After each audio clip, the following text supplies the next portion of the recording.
ఛత్తీస్గఢ్లోని బీజాపూర్ జిల్లాలో భారీ ఎన్కౌంటర్ జరిగింది. మావోయిస్టులు భద్రతా బలగాల మధ్య జరిగిన ఎదురుకాల్పుల్లో 12 మంది మావోయిస్టులు 3 జవాన్లు మృతి చెందారు. ఘటనా స్థలంలో భారీగా ఆయుధాలను భద్రతా బలగాలు స్వాధీనం చేసుకున్నాయి. భద్రతా బలగాల కూంబింగ్ ఇంకా కొనసాగుతోంది.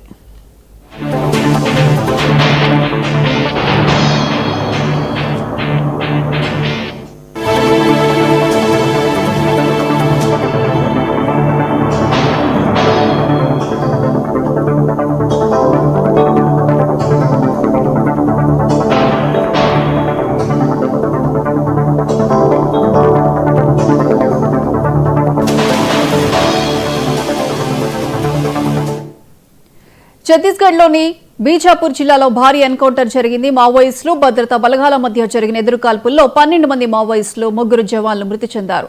ఘటనా స్థలంలో భారీగా ఆయుధాలను భద్రతా బలగాలు స్వాధీనం చేసుకున్నాయి. భద్రతా బలగాల కూంబింగ్ కొనసాగుతోంది. ఇక దీనికి సంబంధించి పూర్తి అప్డేట్స్ మా రీజనల్ కోఆర్డినేటర్ చిరా రవి ఫోన్లో ఎలా అందిస్తారు. రవి,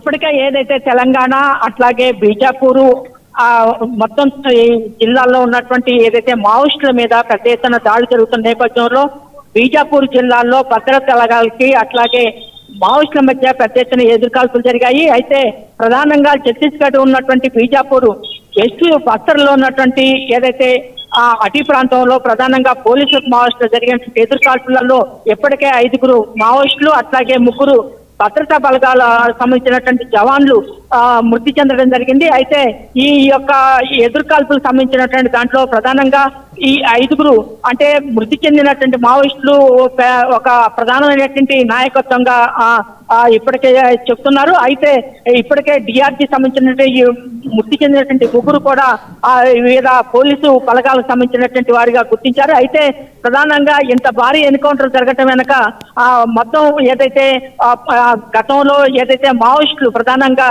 ఇప్పటికే ఏదైతే కేంద్ర కార్యదర్శిగా ఉన్నటువంటి ప్రధానంగా ఎవరైతే ఉన్నారో తన ఆధ్వర్యంలో ఉన్నటువంటి ప్రధానమైనటువంటి నాయకత్వం ఏదైతే ఉన్నదో వారి ఆధ్వర్యంలో ఈ యొక్క పోలీస్ కూంబింగ్ ఏదైతే జరుగుతున్న దాని మీద దాడులు చేసినట్టు అక్కడ ఉన్నటువంటి పోలీసు వర్గాలు చెప్తున్నాయి. ఏది అయినప్పటికీ కూడా ఈ యొక్క పోలీసులకి అట్లాగే మావోయిస్టుల మధ్య జరిగినటువంటి భారీ ఎన్కౌంటర్ ఏదైతే ఉందో ఇది ఏదైతే ప్రధానంగా మావోయిస్టులకి ఒక రకంగా 5 అంటే మావోయిస్టులు చనిపోవడం కానీ మిగతా సంబంధించినటువంటి వాళ్ళని ఇంకా అక్కడ కూంబింగ్ జరుగుతున్న సందర్భం అయితే నెలకొని ఉన్నది. Right Ravi, thank you.